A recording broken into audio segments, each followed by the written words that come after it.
Bonjour, ici Robert, le conseiller nautique. Vous savez, passer vos moments libres sur les eaux, c'est imbattable. Après tout, en bateau, la vie est plus belle. Pour vous assurer un maximum de plaisir et de sécurité, il suffit de garder à l'esprit quelques concepts simples mais importants. Pour commencer, prenez le temps de prévoir votre journée et de consulter les prévisions de la météo. Après avoir choisi votre destination, pensez à la façon de vous y rendre en naviguant et créez ce que l'on appelle couramment un plan de navigation.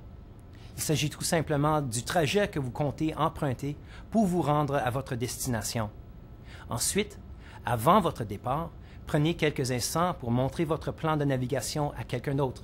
C'est simple et combien plus sûr. En fait, la sécurité en bateau ne demande que des précautions évidentes. Soyez alerte. Portez votre gilet de sauvetage. Tenez-vous à l'écart des embarcations plus grandes et plus difficiles à manier. Respectez les bouées et les autres aides à la navigation et naviguez toujours à une vitesse raisonnable.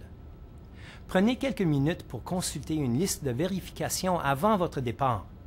Assurez-vous, par exemple, que le bouchon de vidange est bien en place et que la pompe de cale fonctionne bien, et vous serez prêt à vivre une journée inoubliable. Chaque personne à bord doit porter un gilet de sauvetage, ou VFI, ce qui veut dire vêtements de flottaison individuels, bien ajustés. Pour les enfants, vous rechercherez un bon soutien à la tête, des sangles pour les jambes pour les plus petits et un ajustement serré afin de pouvoir sortir de l'enfant de l'eau par les épaules sans que le gilet le glisse par-dessus son menton et ses oreilles. Les gilets de sauvetage sont offerts en une foule de styles et de tailles. Assurez-vous que les gilets de sauvetage que vous achetez sont approuvés par Transport Canada, Pêche et Océan Canada ou la Garde côtière canadienne. Tout le monde aime s'amuser en bateau. Eh bien, la sécurité doit passer avant tout. La façon la plus simple d'agir est de limiter la consommation d'alcool par tous ceux qui sont à bord. Le règlement provincial varie, mais normalement, vous ne pouvez consommer d'alcool qu'à bord de bateaux dotés d'installations permanentes pour le coucher, la cuisine et la toilette lorsqu'ils sont amarrés. En fait, l'ivresse au volant, d'une voiture comme d'un bateau, est illégale et punissable en vertu du Code criminel.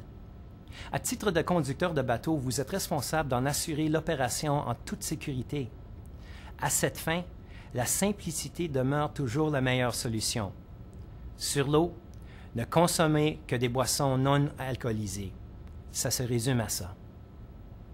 Vous aurez besoin d'un permis de navigation et, selon votre âge et le type de bateau que vous conduisez, le règlement de Transport Canada pourrait exiger que les conducteurs d'un bateau à moteur possèdent une carte de conducteur d'embarcation de plaisance de la Garde côtière canadienne.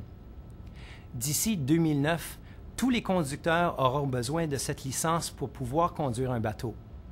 Cette carte ressemble à un permis de conducteur d'automobile et après l'avoir reçue, vous la conservez pour la vie. Vous pouvez l'obtenir en prenant un cours élémentaire de navigation de plaisance et en passant ensuite un essai de conduite sans complications. Vous trouverez une liste d'organismes offrant des cours sur discoverboating.ca. Suivez ces quelques conseils pour faire en sorte que vous et les vôtres viviez des moments inoubliables sur les vagues sous le signe de la sécurité. Il s'agit simplement de bon sens et un peu de planification.